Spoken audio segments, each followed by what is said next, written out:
আদম নবী থেকে আরম্ভ করে এ পর্যন্ত আল্লাহ তাআলা যত নবী রাসূল দুনিয়া পাঠিয়েছেন এবং আসমানি গ্রন্থ দিয়েছেন, উদ্দেশ্য একটাই, আল্লাহ জমিনে আল্লাহ দিন প্রতিষ্ঠিত হওয়া, আসমানি গ্রন্থ প্রতিষ্ঠিত হওয়া, আল্লাহর আইন প্রতিষ্ঠিত হওয়া। আল্লাহ কোরআনে এসেছে যে আল্লাহ আল্লাহুল খালকু ওয়াল আমরু, সৃষ্টি যেহেতু যা আল্লাহর, আইন চলবে তার, কথা চলবে তার, হুকুম চলবে তার। এই কথাটাকে, এই হুকুমটাকেই আল্লাহর জমিনে প্রতিষ্ঠা করার জন্য নবী রাসূল এসেছেন, আল্লাহ পাঠিয়েছেন আসমানি কিতাব, আসমানি গ্রন্থ।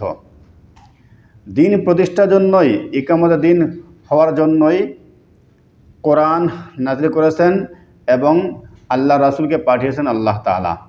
আর এর বিরোধিতা করেছে যারা তখনকার যুগের সর্বশ্রেষ্ঠ কুখ্যাত নেতা কাফের মুশরিকরা। নবী রাসূলের উদ্দেশ্য হচ্ছে যে আল্লাহর জমিনে আল্লাহ দিন প্রতিষ্ঠা করা, আসমানি গ্রন্থ প্রতিষ্ঠা করা, ইসলামের আইন প্রতিষ্ঠা করা।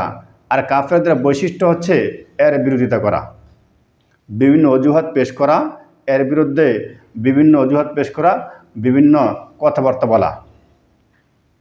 বর্তমানেও আমাদের সমাজের মধ্যে, বিশ্বের মধ্যে দিন প্রতিষ্ঠা করার জন্য, ইসলামের আইন প্রতিষ্ঠা করার জন্য একদল লোক চেষ্টা করে আর অন্যরা এর বিরোধিতা করে, অথচ এরা আলেম।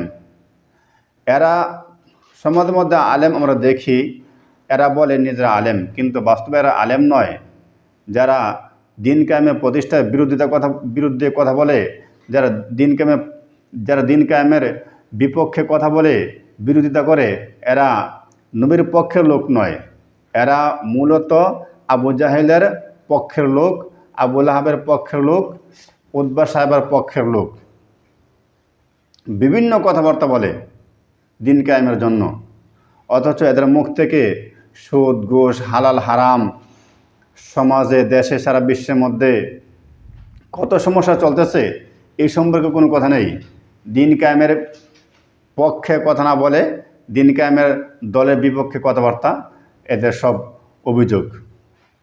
ফিলিস্তিনের পক্ষে কোনো কথা নাই, ইসরায়েলের বিপক্ষে কোনো কথা নাই, বা সমাজে আরও কত সমস্যা চলতেছে, ইসলামের এবং দেশের মূল উৎপাদন করার জন্য চেষ্টা করতেছে, এদের বিরুদ্ধে কোনো কথা নাই।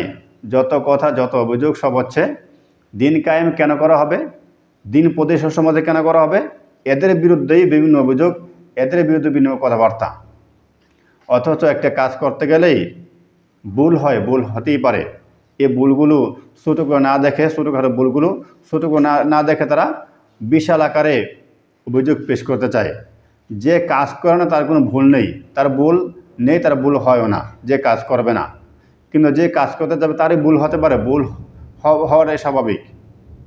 ছোটোখাটো ভুলগুলো না দেখে বৃহত্তর স্বার্থে, দিন কায়েমের জন্য, দেশ এবং ইসলামের জন্য, ছোটোখাটো ভুলগুলো না দেখে বৃহত্তর স্বার্থে আমরা দিন প্রতিষ্ঠার জন্য কথাবার্তা বলা উচিত আমাদের। যদি আমরা প্রকৃত আলেম হয়ে থাকি, খাঁটি লোক হয়ে থাকি, তাহলে আমাদের উচিত দিন প্রতিষ্ঠার পক্ষে কথা বলা, দিন প্রতিষ্ঠার বিপক্ষে কথা না বলা। কারণ আপনার আমার কথার জন্য অনেকগুলো লোক পিছিয়ে যায়, অনেক লোক সমাজের মধ্যে দ্বন্দ্বে লিপ্ত হয়, সমস্যায় লিপ্ত, সিদ্ধান্ত নিতে ভুল করে ফেলে। এই জন্য নবীর দিকে তাকিয়ে, আল্লাহর দিকে তাকিয়ে আমাদের উচিত দিন কায়েমের বিপক্ষে কথা না বলে দিন কায়েমের পক্ষে কথা বলা, দিন প্রতিষ্ঠার পক্ষে কথা বলা, কাজ করা।